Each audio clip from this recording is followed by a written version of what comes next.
Hello guys, welcome back to my channel Riya thoughts. ఈరోజు వీడియోలో అయితే నాటుకోడి పులుసు స్పైసీగా ఎలా రెడీ చేసుకోవాలో చూసేద్దాం, వచ్చేయండి. ఇక్కడ మా డాడీ అయితే ఫుల్ కోడ్ అయితే తీసుకున్నారు. దాన్ని అక్కడే పీసెస్ చేసుకొని అయితే తీసుకొని వచ్చారు. ఇలా తెచ్చిన చికెన్ని ఒక 2 టైమ్స్ అయితే వాష్ చేసుకోవాలి. మాకు దీంట్లోనే లివర్ ఇంకా ఎగ్స్ కూడా వచ్చినాయి. అవైతే కడిగేసి పక్కన తీసి పెట్టుకోవాలి. నెక్స్ట్ ఈ చికెన్ పీసెస్ని కడుక్కున్నాక కుక్కర్లో అయితే వేసుకోవాలి. నెక్స్ట్ దీంట్లో టేస్ట్కి సరిపడినంత సాల్ట్ అయితే యాడ్ చేసుకుంటున్నాను. దీంట్లో ఇంకా ఒక 2 టేబుల్ స్పూన్స్ పసుపు అయితే యాడ్ చేసుకోవాలి. దీంట్లో నేనైతే చికెన్ని కుక్కర్లో అయితే ఉడకపెడదాం అనుకుంటున్నాను. ఎందుకంటే ఈజీగా పీస్ అనేది ఉడికిపోయిద్ది. అదే నార్మల్గా అయితే ఎక్కువ టైం తీసుకునిద్ది. సో అందుకని చెప్పి అయితే నేనైతే కుక్కర్లో అయితే పెడుతున్నాను. ఇంకా పసుపు సాల్ట్ వేసేసి ఉడకబెట్టుకున్న టైంలోనే మనం ఇక్కడ ఆనియన్స్ అయితే యాడ్ చేసుకోవాలి. నా కోసం అయితే మా మమ్మీ ఆనియన్స్ అయితే కట్ చేసి ఇచ్చారు. ఇంకా ఆనియన్స్ కూడా వేసేసుకుంటున్నాను. ఆనియన్స్ కూడా వేసిన తర్వాత ఒక 2 నిమిషాలు కలుపుకొని నెక్స్ట్ దీనికి కుక్కర్కి మూత అయితే పెట్టేశాను. కుక్కర్ మూత పెట్టి ఒక 3 విజిల్స్ వచ్చేంత వరకు అయితే ఉడికించుకున్నాను. 3 విజిల్స్ వచ్చాక స్టవ్ అయితే ఆఫ్ చేసి మీకు చూపిస్తున్నాను, చూడండి. మనకి 3 విజిల్స్కి చికెన్ పీస్ అయితే మెత్తగా ఉడికిపోయిద్ది. చూడండి, వాటర్ మొత్తం ఆవిరైపోయినాయి. ఇంకా పీస్ కూడా మెత్తగా ఉడికిపోయింది. చూడండి, మనకి చక్కగా కనిపిస్తుంది. నెక్స్ట్ దీంట్లోకి మనం మళ్ళీ స్టవ్ ఆన్ చేసుకొని అదే కుక్కర్ అయితే పెట్టేసుకున్నాను. దాంట్లోనే ఒక 1.5 table spoon ginger garlic paste అయితే యాడ్ చేసుకుంటున్నాను.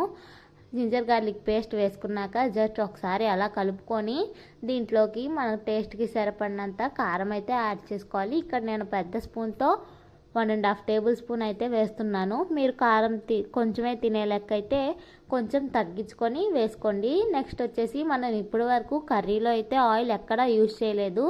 సో అందుకని చెప్పి ఇప్పుడు నేనైతే 4 టేబుల్ స్పూన్ల ఆయిల్ అయితే యాడ్ చేసుకుంటున్నాను.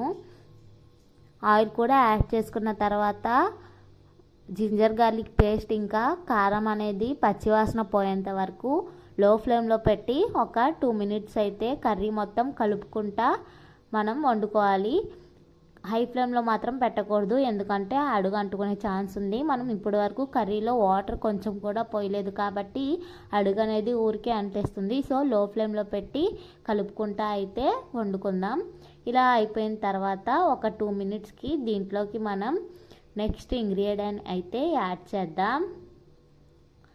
నెక్స్ట్ వచ్చేసి నేను ఇప్పుడు కొబ్బరి పొడి అయితే యాడ్ చేస్తున్నాను. కొబ్బరి పొడి యాడ్ చేయడం వల్ల మనకి గ్రేవీ థిక్గా ఉంటుంది, ఇంకా ఎక్కువ కూడా వస్తుంది. లేదు మనకి గ్రేవీ అవసరం లేదు అనుకుంటే మీరు ఇక్కడ కొబ్బరి పొడి అయితే స్కిప్ చేయొచ్చు. కొబ్బరి పొడి వేస్తే కొంచెం గ్రేవీ అయితే ఎక్కువ వస్తుంది. నెక్స్ట్ దీంట్లోకి 1 స్పూను ధనియాల పొడి అయితే యాడ్ చేసుకుందాం. ధనియాల పొడి కూడా యాడ్ చేసుకున్న తర్వాత దీంట్లోకి కొత్తిమీర అయితే యాడ్ చేస్తున్నాను. ఇవన్నీ యాడ్ చేసుకొని ఒక 2 నిమిషాలు కలుపుకోవాలి. కలుపుకున్న తర్వాత నెక్స్ట్ మనం దీంట్లోకి ఇప్పటి వరకు వాటర్ అయితే యాడ్ చేయలేదు కదా. సో ఇప్పుడైతే ఒక 2 గ్లాసుల వాటర్ అయితే యాడ్ చేసుకుంటున్నాను. ఎందుకంటే గ్రేవీ అయితే ఎక్కువ వస్తుంది. కొబ్బరి పొడి యాడ్ చేసుకున్నాం కాబట్టి గ్రేవీ అయితే పల్చగా ఉండదు, థిక్గానే ఉంటుంది. ఇలా వాటర్ అనేవి యాడ్ చేసుకున్న తర్వాత మనం ఇందాకే తీసి పెట్టుకున్న లివర్ ఇంకా గుడ్లు కూడా యాడ్ చేసుకుందాం. ఇవి వేసిన తర్వాత కర్రీ అనేది ఎక్కువగా కలపకూడదు, ఎందుకంటే ఇవి విరిగిపోయి కర్రీ అంతా అయిపోతాయి. సో అందుకని చెప్పి ఇలా సైడ్కి వదులుకొని జస్ట్ ఒకసారి అలా కలిపి ఇంకా మూత అయితే పెట్టేసి ఒక 5 మినిట్స్ అయితే ఉడికించుకోవాలి. 5 మినిట్స్ తర్వాత మనం మూత అయితే తీసి చూస్తే మనకి కర్రీ అయితే రెడీ అయిపోతుంది. చూసారు కదండి. నా వీడియో కనుక మీకు నచ్చినట్టయితే నా ఛానల్ని లైక్ చేసి షేర్ చేసి సబ్స్క్రైబ్ చేసుకోండి. అలాగే మీరు కూడా ఒకసారి ఈ కర్రీని ట్రై చేసి టేస్ట్ ఎలా వచ్చిందో కామెంట్ చేయండి. Thanks for watching. బాయ్.